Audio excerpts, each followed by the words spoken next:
靈情詩語哥林多前書第2章1至5節，誠實傳主道。弟兄們，從前我到你們那裏去，並沒有用高言大智對你們宣講神的奧秘，因為我曾定了主意，在你們中間不知道別的，只知道耶穌基督，並他釘十字架。我在你們那裏又軟弱，又懼怕，又甚戰驚。我說的話講的道，不是用智慧委婉的言語，乃是用聖靈和大能的明證，叫你們的信不在乎人的智慧，只在乎神的大能。講到有關神嘅智慧，保羅已經用咗不少篇幅嚟論述，而家佢以自己嘅見證說明神嘅智慧的確同人嘅智慧係唔同嘅。1至2節，保羅的定義。保羅回憶從前將福音傳到哥林多，並冇用任何希臘人嘅哲學方式嚟傳講，因為呢個地方係受希羅思想影響，喜歡邏輯辯證。但保羅卻冇用呢啲方法嚟到講神嘅奧秘。奧秘喺當時代嚟講，必然係好深邃嘅事情，要用唔係普通人嘅說話嚟說明。後來出現嘅諾斯底主義就係以咁樣嘅方式嚟表達佢哋所相信嘅。3至5節，保羅的心態。保羅再回憶佢從前初到哥林多教會嘅心理狀態，就係軟弱、懼怕又甚戰驚。身經百戰嘅保羅點解會咁樣講呢？並且佢嘅學術水平都甚了得，係因為保羅唔係靠肉體行事，佢係完全謙卑自己，依靠聖靈行事。佢咁樣講係恐怕自己嘅靈力不足，以應付喺呢度嘅侍奉。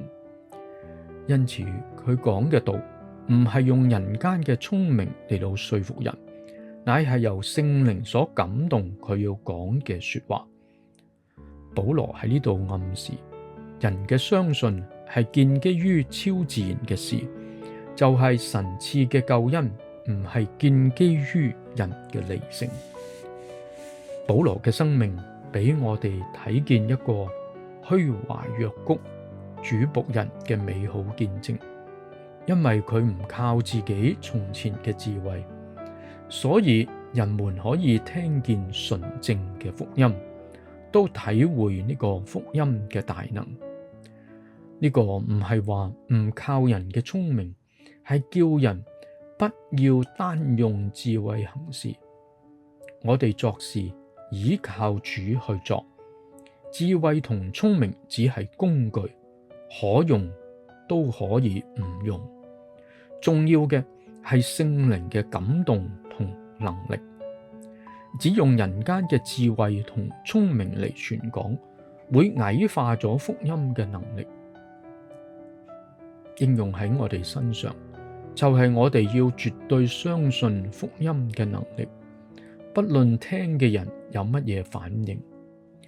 其實呢個信息喺佢內心已經有工作，因為聖靈必定會作工。